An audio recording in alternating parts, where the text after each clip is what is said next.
कुछ महीनों पहले क्रूड ऑयल के प्राइसेस को लेकर भारत और सऊदी अरब के बीच थोड़े डिफरेंसेस पैदा हो गए थे जब हमने सऊदी अरब और ओपेक देशों से क्रूड ऑयल की प्रोडक्शन को बढ़ाने के लिए कहा था। उस वक्त सऊदी अरब ने भारत से कहा था कि कोविड-19 के लॉकडाउन के समय भारत ने जो सस्ता क्रूड ऑयल परचेज करके अपने रिजर्व्स में स्टोर किया है, भारत को अगर सस्ता क्रूड ऑयल चाहिए तो हम उसी से निकाल कर इस्तेमाल कर लें। जिसके बाद भारत ने सऊदी अरब से दूरी बनाना शुरू कर दिया था। न सिर्फ दूरी बल्कि भारत ने सऊदी अरब से क्रूड ऑयल परचेज करना भी काफी कम कर दिया था और हम सऊदी अरब वाला कोटा रशिया और बाकी देशों से परचेज कर रहे थे। हालात ये हो गए थे कि सऊदी अरब भारत के टॉप क्रूड ऑयल सप्लायर्स की लिस्ट में सेकंड से सीधा 4th पोजीशन के ऊपर गिर गया था। इसी साल फरवरी महीने में भारत ने सऊदी अरब से मात्र 4 लाख बैरल्स पर डे के करीब क्रूड ऑयल परचेज किया था, जो कि साल 2006 के बाद अभी तक सबसे लोवेस्ट वॉल्यूम थी। और साल 2006 में तो हम सऊदी अरब से मात्र 4 लाख बैरल्स पर डे इसलिए परचेज करते थे क्योंकि तब हमारी कंजप्शन भी काफी कम थी, वरना सऊदी अरब तब भी हमारा टॉप क्रूड ऑयल सप्लायर था। कहने का मतलब है कि भारत ने सऊदी अरब से परचेज किए जाने वाले क्रूड ऑयल की वॉल्यूम में एक समय पर बहुत ही ह्यूज कट कर दिया था। भारत ने भी यहाँ पर टिट फॉर टैट किया था।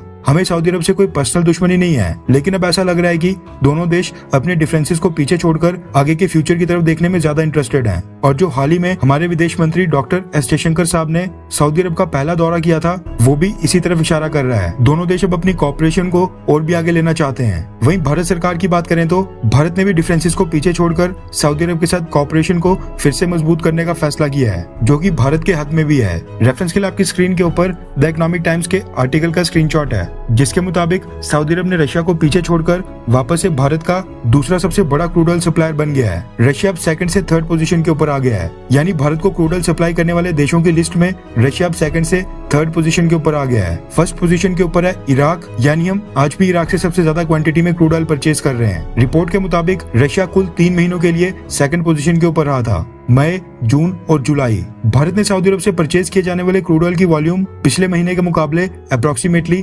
5% और बढ़ा दी है, जबकि रशिया से परचेज किए जाने वाले क्रूड ऑयल की वॉल्यूम में 2.4% की गिरावट आई है। सऊदी अरब से हमने पिछले महीने 8,63,000 barrels per day crude oil purchase किया था, जबकि रशिया से 8,55,000 बैरल्स पर डे। इसके अलावा एक अपडेट ये भी आ रही है कि भारत ने अजरबैजान, रशिया और कजाकिस्तान से ज्यादा वॉल्यूम में क्रूड ऑयल परचेज करना शुरू कर दिया है, जबकि ओपेक में शामिल कुछ अफ्रीकन देशों से कम कर दिया है, जिसके चलते ओपेक देशों से हम क्रूड ऑयल की जो टोटल वॉल्यूम हम उठाते थे वो अब 16 सालों में सबसे कम 60% तक पहुंच गई है। यानी आज भी भारत जितना क्रूड ऑयल विदेशों से इंपोर्ट करता है उसमें 60% ओपेक देशों का हिस्सा है। सऊदी अरब से क्रूड ऑयल की वॉल्यूम को बढ़ाने का एक कारण ये भी है कि क्रूड ऑयल की कीमत नीचे आने के साथ साथ रशिया का डिस्काउंट भी कम हो गया है। भारत को रशिया से क्रूड ऑयल परचेज करने में इस समय कोई सिग्निफिकेंट फायदा नहीं हो रहा है। इसी के साथ मानसून सीजन में इंडिया में डीजल की डिमांड कम हो जाती है, इसलिए भारत में कई रिफाइनरीज इस समय मेंटेनेंस वर्क कर रही हैं, जिसके चलते क्रूड ऑयल के ओवरऑल इंपोर्ट्स इस समय थोड़े कम चल रहे हैं। वहीं सऊदी अरब के लिए बहुत ही गुड न्यूज है,